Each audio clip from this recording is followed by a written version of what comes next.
It's the age of Dave Filoni, as Lucasfilm has brought his Star Wars Rebels co-creator Simon Kinberg on board to develop a new trilogy of films in the galaxy far, far away. The new trilogy will not be a continuation of the 9-film Skywalker Saga, but will feature new characters and new stories, though insiders say this may be up for debate. Regardless, don't count out characters from other corners of the universe showing up. Kinberg's producing credits include Logan, the first 2 Deadpool movies, acting as a consultant for The Force Awakens, and he's involved in the upcoming adaptation of Stephen King's The Running Man starring Glen Powell.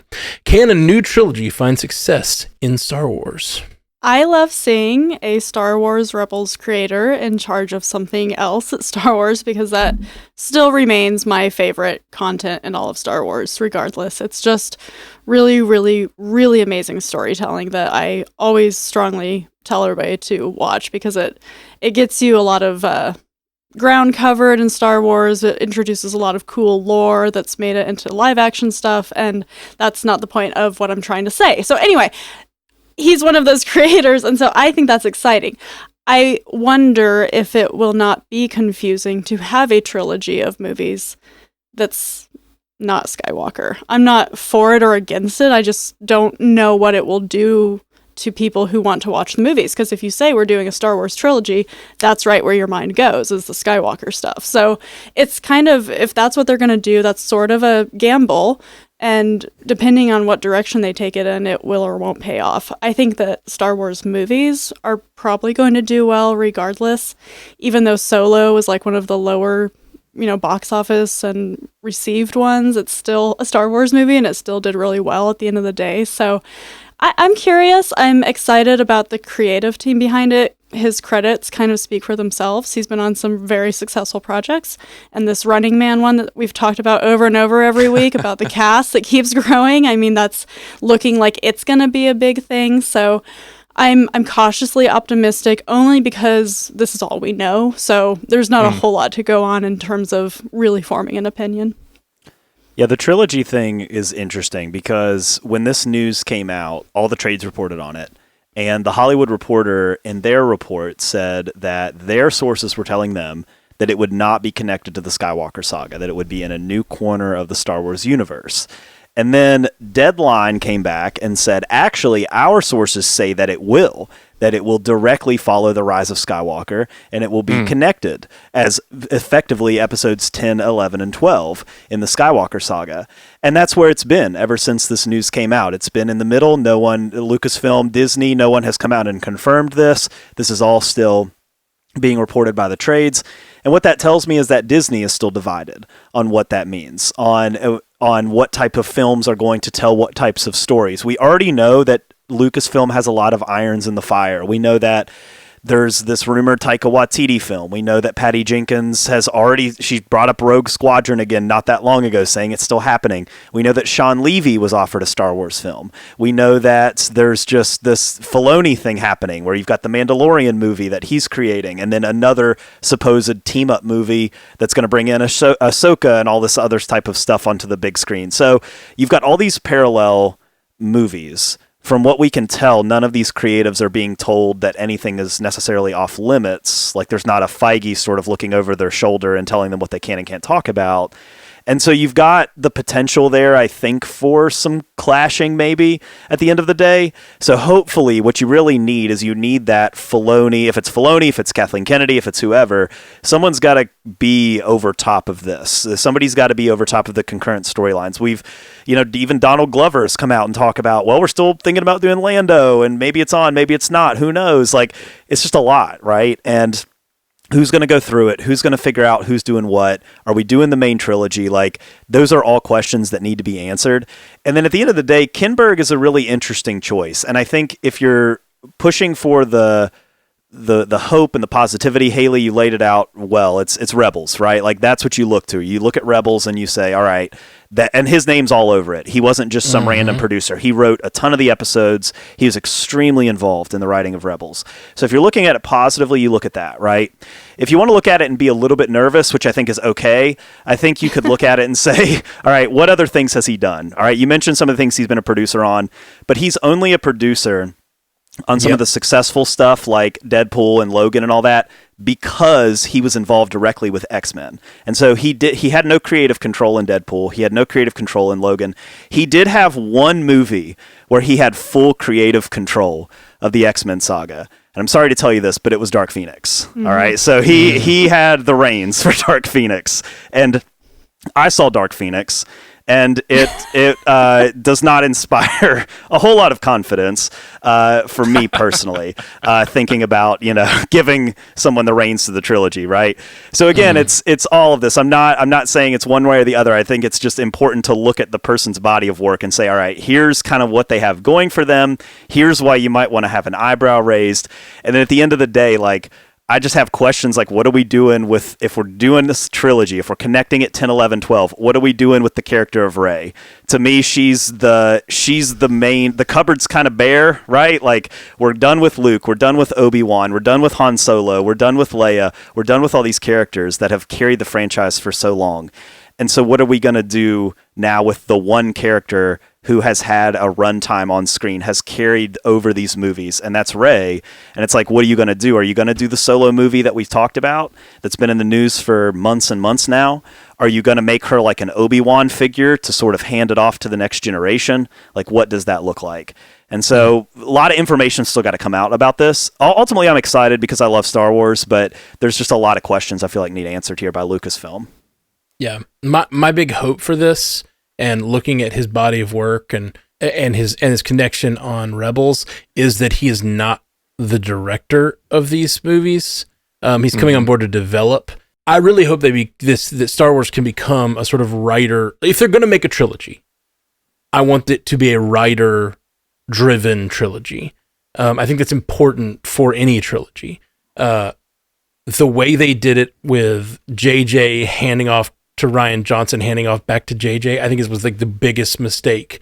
And having those creators have as much creative control as they had.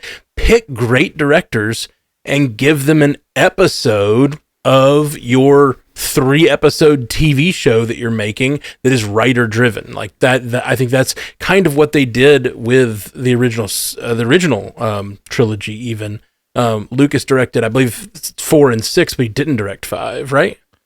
He actually only directed 4. 4. Oh, he didn't direct 5 or 6. He wrote 4 and 5. Yes. Oh, he didn't write 6. I don't think the he did, people will actually. come for me. I can't remember. I'm pretty confident he You was not call one of the yourself main a Star writers. Wars fan? 1-star review for not Just knowing delusional over here. Well, either way, I don't know. My point is, I think that Lucas was a good creative driving force behind that first trilogy with the idea for what was going to happen, even if he didn't write the last one or whatever. But it was passed between directors, and I think that is something that a good series does, is the writing stays consistent and the plan stays consistent. And I think that, obviously you can change midstream if you need to, but the changing and then changing back was a real problem for that sequel trilogy. Well, I think that's less about writing and more about overall vision. Sure. Because George Lucas had the vision for Star Wars, and it extended into 3 original movies, even if he wasn't pinning all of them exactly.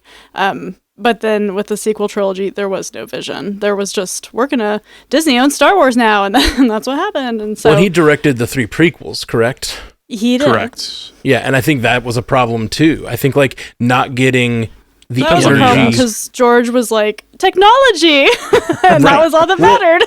and being a Star Wars god in a room where no one's going to question you is a big problem. And I think having different cooks in the kitchen can be really valuable as long as you have that strong vision undergirding it, like writers or Lucas himself.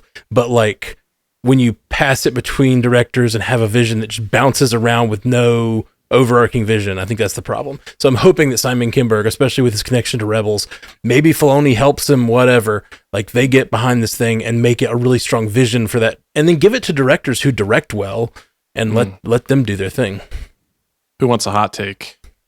Hot take. I'm Get ready. your hot Serve it take up. over here. Serve it up. Go Scotty. Go Scotty. I believe that Age of Apocalypse or X-Men Apocalypse is worse than Dark Phoenix. It's I almost think I'd like probably go just with a that. milkworm take because they're both so terrible. Yeah. Yeah, they're both terrible. Yeah. I agree. That being said, my knee-jerk reaction was probably pretty similar to a lot of fans out there.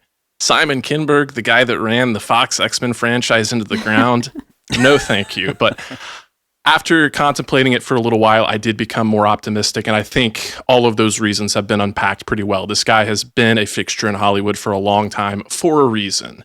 He has worked on some of the, most successful IP out there, and I think they see something in him. So, my chief complaint about that trilogy the previous trilogy we were talking about, The Force Awakens and The Last Jedi and The Rise of Skywalker was there was no plan going in. So I think you look at a guy like Simon Kinberg and he can provide that framework. I don't expect him to go the distance and have his name attached as the final writer. He might get a story by, maybe some screenplay credits or something like that, but they're going to bring in other writers as well to, beef up and doctor the framework that he provides. And then, I don't think he's going to be directing anything. I think he learned his lesson, unfortunately, even though I do think everybody should be given another opportunity. I think it was just too much with Dark Phoenix being his directorial debut.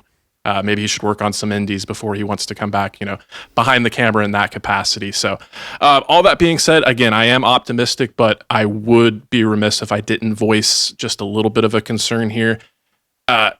Again, absence makes the heart grow fonder. So we know we have a lot of Star Wars films on the way. So this is all going to come down to timing for me, because we got that last, Star Wars Saga film in 2019. And from 2005's Revenge of the Sith to 2015's The Force Awakens, that's 10 years. I personally, as a Star Wars fan, I need at least 10 years from 2019 to the start of this trilogy. I don't want anything before 2029, but that's just me. Kinberg also Seems doing so a far Star away. Trek film. So that's kind of weird, right? He's doing a Star That Trek is movie weird. and he's doing Star Wars. I feel burned by that, and I don't like it. I think JJ came into Star Trek and did a Star Trek movie and then a Star Wars movie, and it was clear from his Star Trek movie that he wanted to do a Star Wars movie. He was on not record interested. saying as much.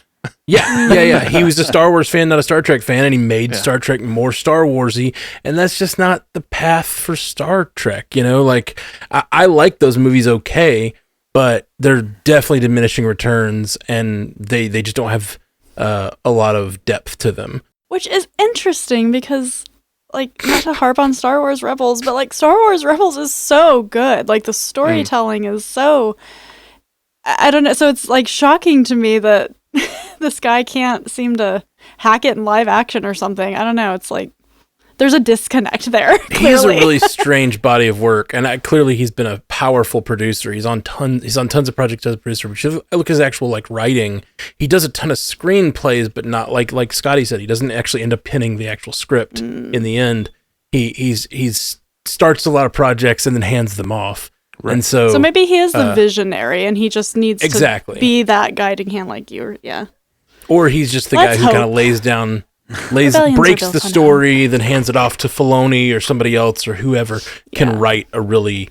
I just hope it's writer driven. That's really what I want. I just want vision behind these movies.